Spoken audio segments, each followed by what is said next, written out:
Natalie's just come in.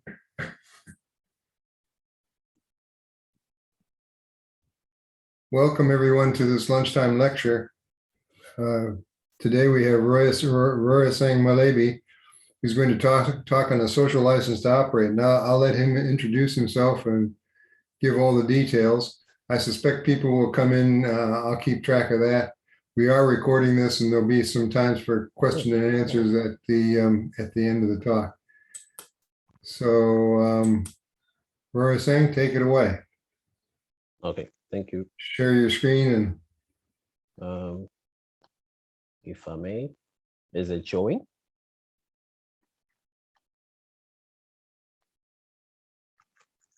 Great. Yes, we can see you. You're up and running. Okay, thank you. Hello everyone. My name is Rorisang Malebye, and I'm a junior exploration geologist at SACNASP. Hey, what's happening? Okay, awesome stuff. So today I'll be presenting on the social license to operate, which is some of the efforts that the SAMREC code has tried to address ESG in the South African mining industry from the exploration point of view.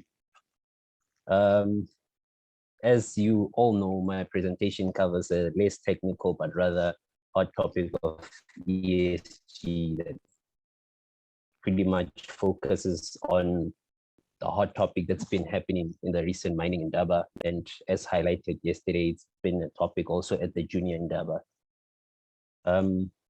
However, this has come to a point where South Africa's economy has benefited heavily from the mining industry, and this has left negative environmental and social impacts for host communities, which is why I drew more to the social license to operate. The social license to operate is rather a transaction or term that is increasingly heard of in connection with South Africa's mining industry that tries to address and minimize the ongoing disgruntlement between local communities and mining houses. And the aim of this presentation, or my aim to present this to you, is to provide an overview concept of the SAMREC's code social license to operate as the effort to address ESG, and focusing rather on the as part of the concept of ESG. Thank you. And this is rather following my experience in the Eastern Bushveld, where there's frequent protests happening, as well as some of the protests that happens around South Africa, as we see. There was one last week, there was one yesterday that was reported. And I'd like to say that these are some of the headlines that pop up from news and articles by simply searching ESG and filtering to South African mining. This is what's presented. And from what you see in front of you, this rather suggests that there's a huge gap that needs to be closed. To begin with, I will look into the background of the topic to orientate everybody and take you through the hot topic of ESG and briefly elaborate on the SAMREC codes, requirement to address ESG in mineral reports. And lastly, I will give an overview of the concept of social license to operate and how it links to ESG, followed up by questions from you guys and one from me that, if possible, we can discuss. In front of you is a timeline that I tried to press down, and quite a few information left out, but I tried to actually press it down to what's more relevant to the topic. And the timeline tries to address the development and efforts taken thus far to address the ESG in South Africa. And this includes acts, laws, statutory guidance, as well as professional bodies' involvement in the process of ESG. I will start from the left going to the right. I will remove the pointer just to avoid confusion. Following the 1980s Brundtland Commission, the DMR introduced the Environmental Management and Mine Closure into the Minerals Act in 1991, in 1991 as highlighted, where mines were required to submit the two highlighted, which is the IEA and the EMP. Although this act came into effect in 2002, this was the start of ESG obligations, because then it was addressing environmental impacts and assessments, as well as dealing with the whole environment as a whole. The Minerals and Petroleum Resources Development Act of 2002, which governs the acquisition, use, and disposal of mineral rights, required mining companies to obtain a social and labor plan, as well as financial provisions for post-closure to impacts that are involved in the mining process. This also outlines the BEE and empowerment of Black individuals or host communities on a shareholder level, management, as well as a procurement level.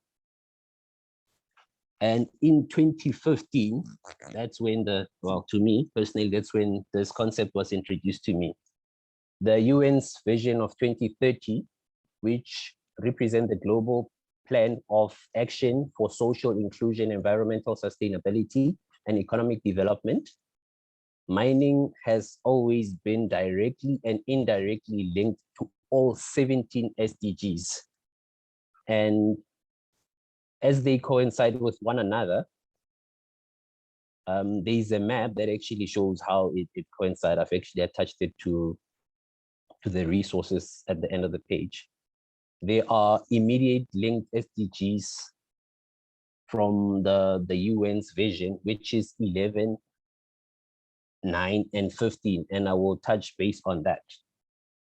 The following year, which is in 2016, after the UN's vision 2030 rather, the JSE shifted towards sustainable mining, sustainable financial reporting, adopting the UN's program, which is acting as a regulatory body to the reporting of resources and obtaining investment in the mining industry.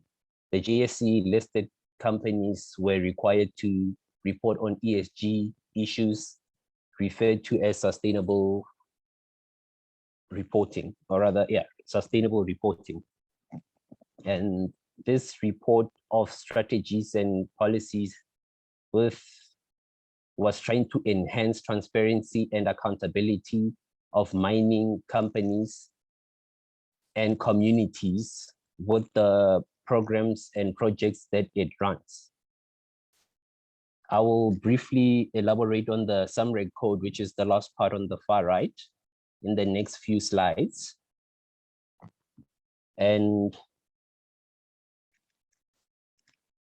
the social license to operate does not follow documented processes, but rather a binding agreement between the mining company and host communities. Following up, I'll just give you a few facts of why I'm actually trying to focus on the social license to operate, as most disgruntlements in South Africa or mining disgruntlements are due to social issues.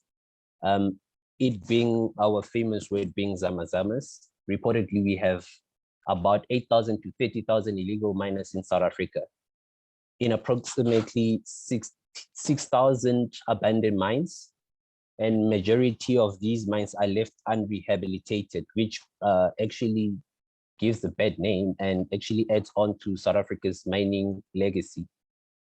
And according to the DMR report, there are about 3,300 related unrest or protests in a year that are reported to the DMR. And lastly, the mining industry, according to the reports that we get from the mineral, from the health sector, the mining industry has decreased by 25% in the last decade.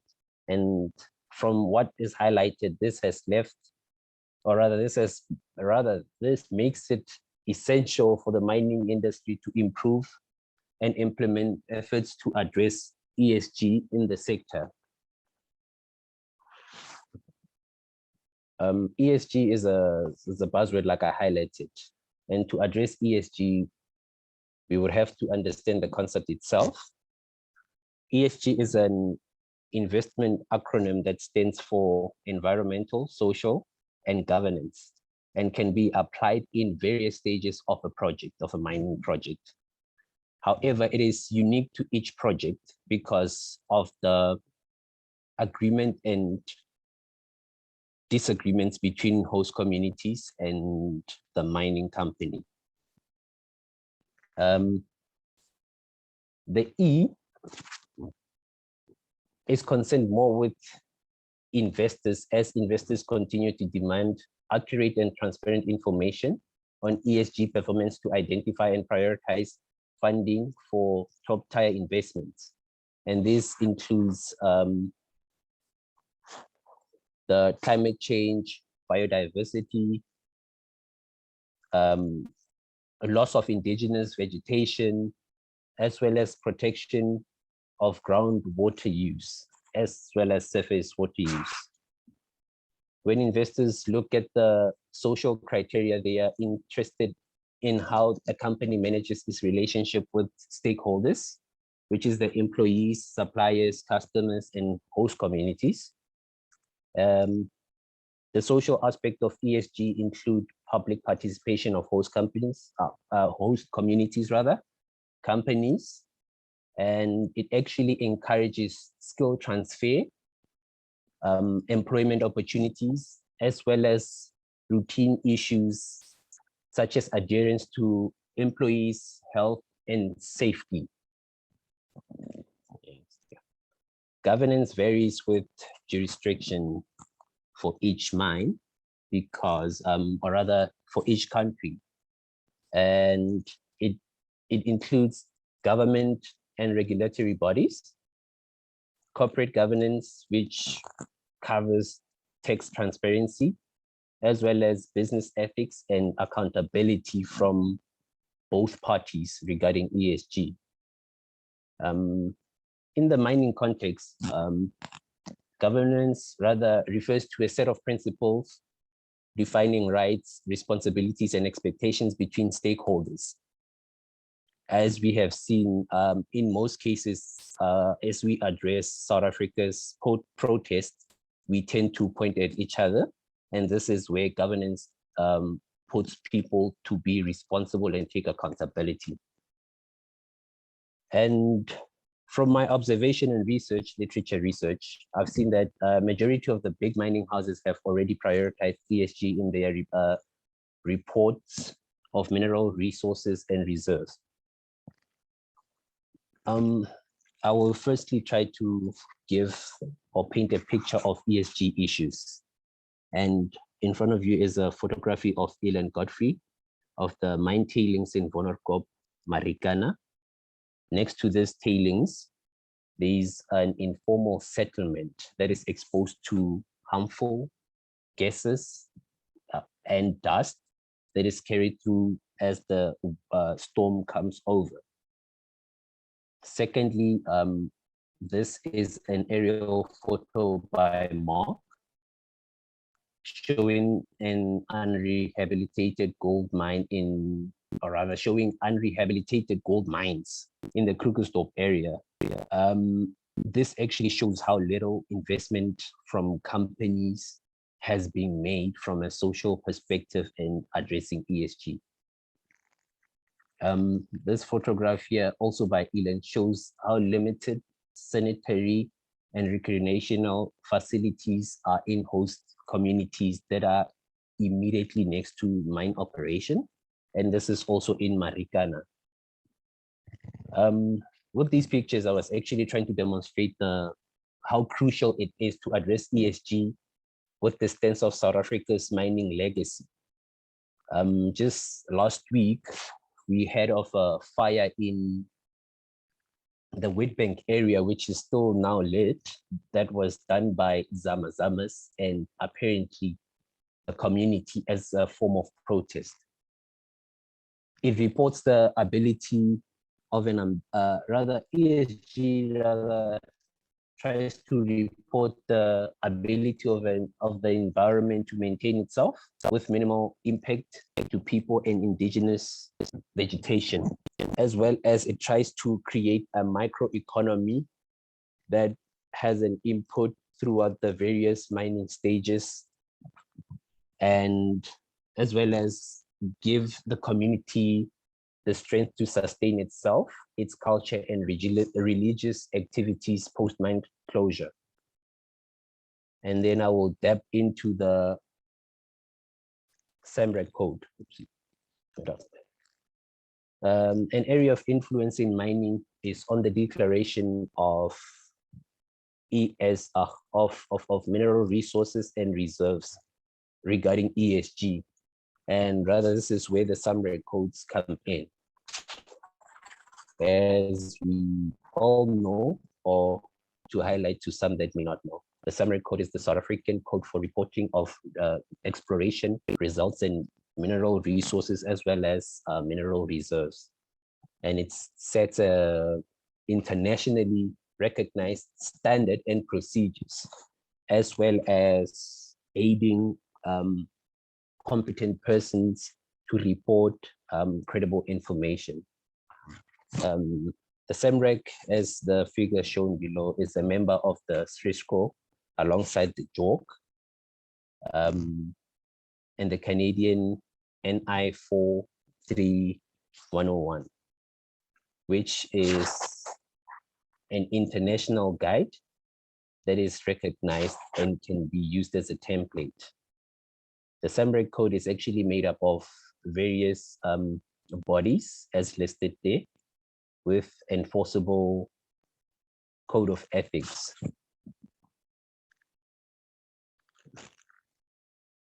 And these include the SAME, the GSSA, SACNASP, SAICA, which is South Africa's Institute for Chartered Accountants, and lastly, which was Plato, now SAGC, which is the South African Geomatics Council that deals with professional surveyors, geotechnicians, as well as GIS practitioners.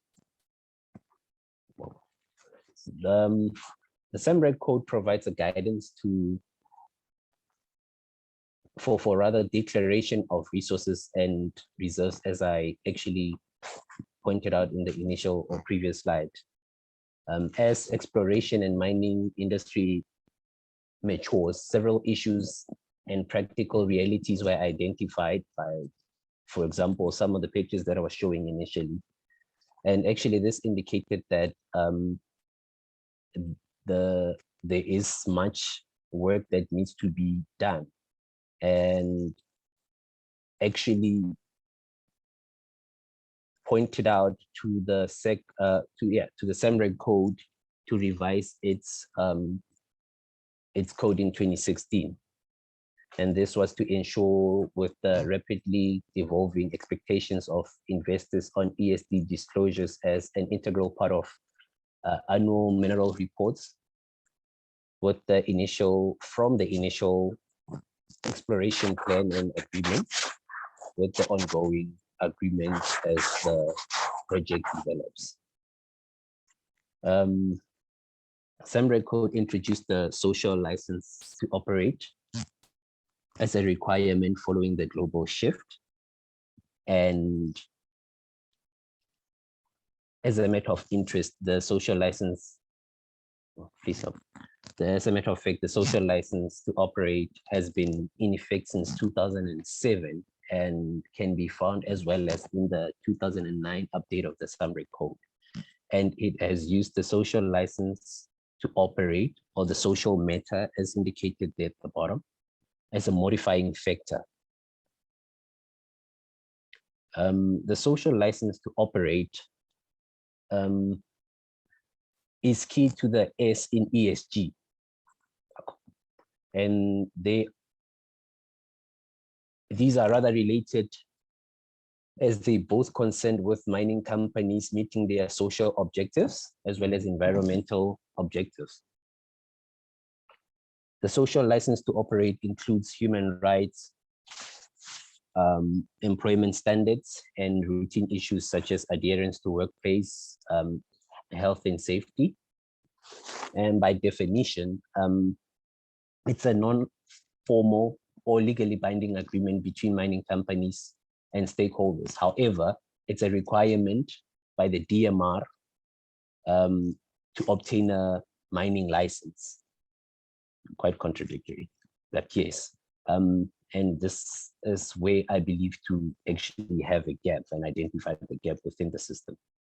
The social license to operate is an ongoing process to be maintained through the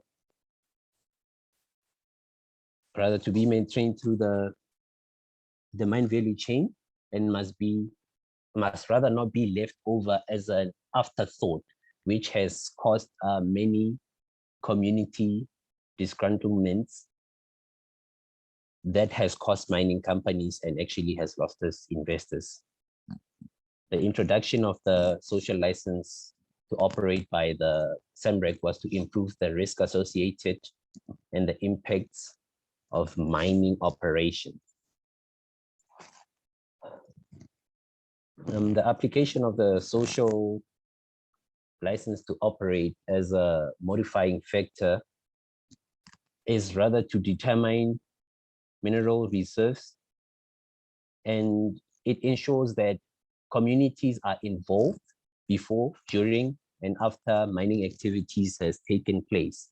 And this has been made sure by the DMR by actually making financial provisions on their end.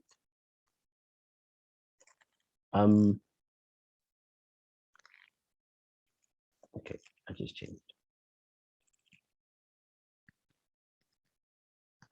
Okay, pardon me. In front of you here is a diagram that rather tries to elaborate the justification which is developed over time of how the social license to operate can be applied in the overall mine value chain, and also endorses, or rather tries to endorse investment of a project or an operation. The gray area in the center adheres to the SAMREC's reporting codes and guidelines. And the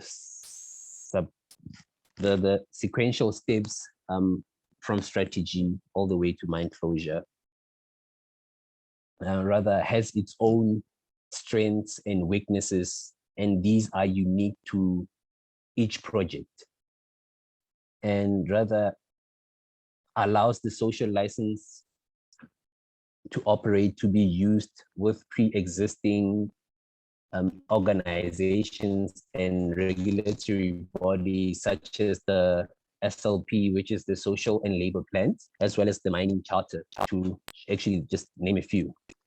And this actually shows that South Africa has been on par with addressing ESG, although it was not so synonymous to us. And most of these actually form part of the mineral rights application. And I'll just say that it has shown that the social license to operate, taking Australia, for example, which has done quite a good work with its approach to addressing such issues. It has shown that the social license to operate has downstream benefits that are linked to the UN's 2030 goals, which are infrastructure development, job opportunities, skills transfer, and development in local communities, as well as the creation of local activity, economic activity rather, that will ultimately contribute to the broader economy by taxes. And this also comes to actually benefit the community post-mine closure, for the community rather to be able to sustain itself rather than it being left as a ghost town. And actually, from what I've highlighted, this is how some companies link their contribution towards ESG by actually applying the social license to operate. And I believe that this is pretty much the work that has been done from my identified effort from the SAMREC social license to operate to address ESG. And would rather try to leave you with the question for the board and Marius to help answer of whether the SAMREC code goes as far to actually ensure that the risks associated with not obtaining the social license to operate are reported to investors, considering the constantly ongoing mining protests, as well as the riots and addressing the issue of our mining legacy. As we see that we have voids left in most parts of South Africa. A lot of quarries are left unrehabilitated. I would like to actually leave it as a discussion for the board to hear if ever there's any efforts to try address the legacy rather than the ongoing projects and future projects. Thank you. And this is the briefness of my presentation.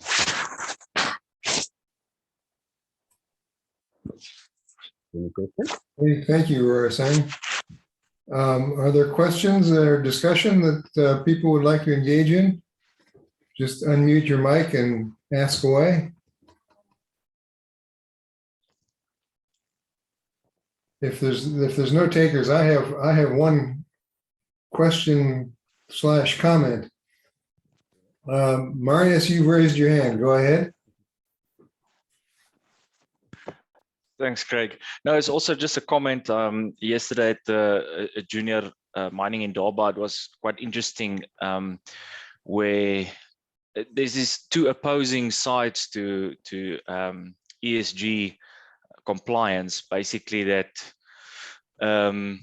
you would want the private companies to also comply because the JSE requires there's some strict requirements from the JSE to comply with ESG requirements. So, and not private companies. So it's just so much easier, you know, with there was a whole topic yesterday also on JSE listings of juniors and, you know, fundraising.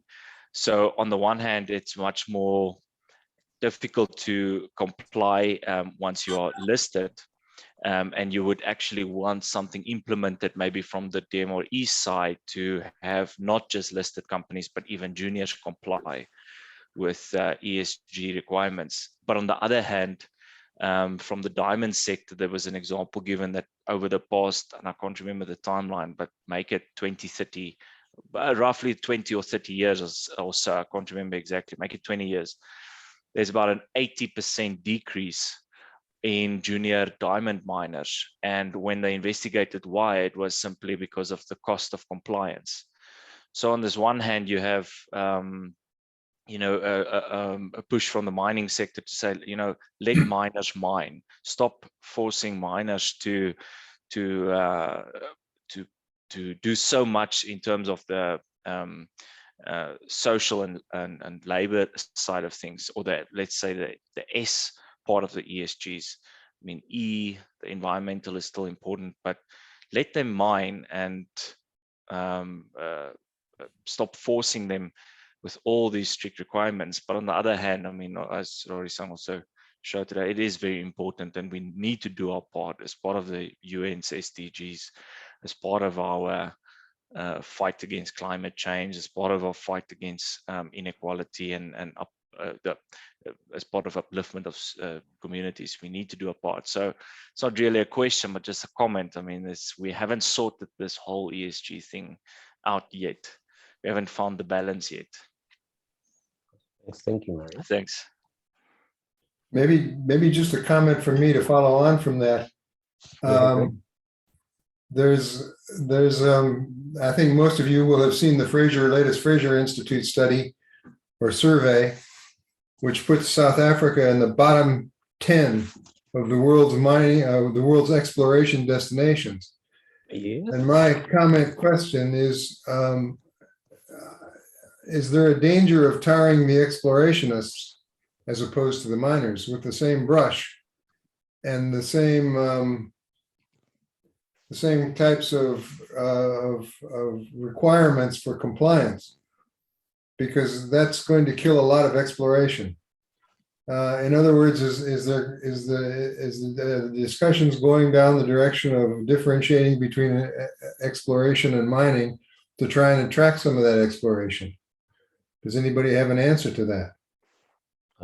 Craig, I'll just try to answer you on that one. Actually, as I was gathering my literature background and what the basic understanding of a mining project, the initial person that actually interacts with the community is a geologist.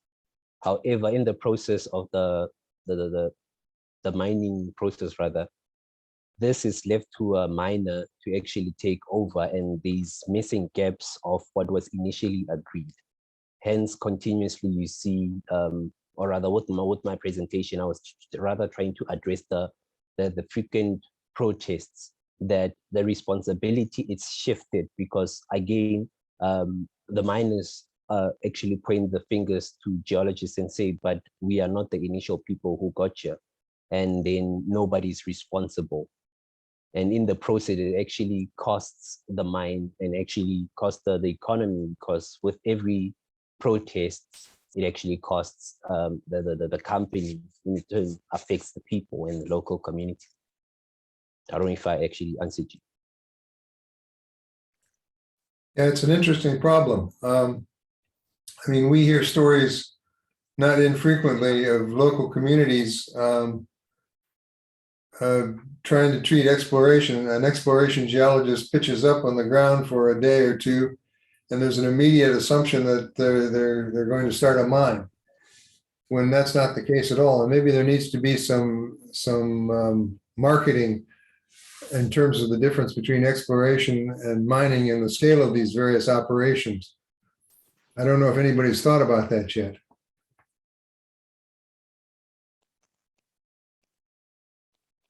Any more comments or questions or queries from anybody?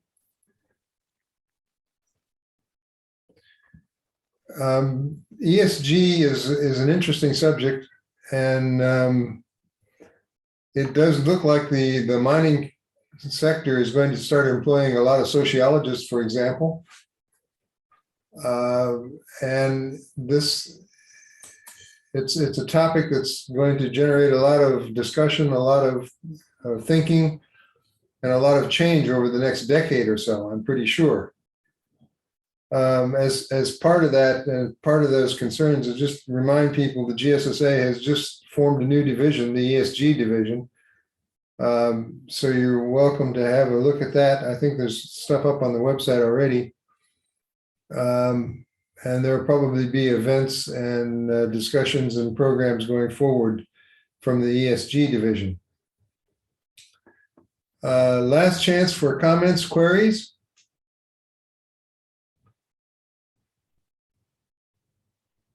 Rorisang, it's up to me to thank you very much for this presentation. I think it was a very good overview of what we're looking at.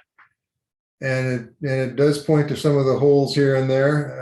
How they get filled over the next few years, I'm not sure, but it's going to be an interesting debate. So thank you very much for your contribution. And with that, I'll close the meeting. Can you stop sharing your screen? And if anybody wants to chat, I'll close the meeting officially in a few minutes. I'll stop recording now. Thank you all. Thank you, guys. Thank you for your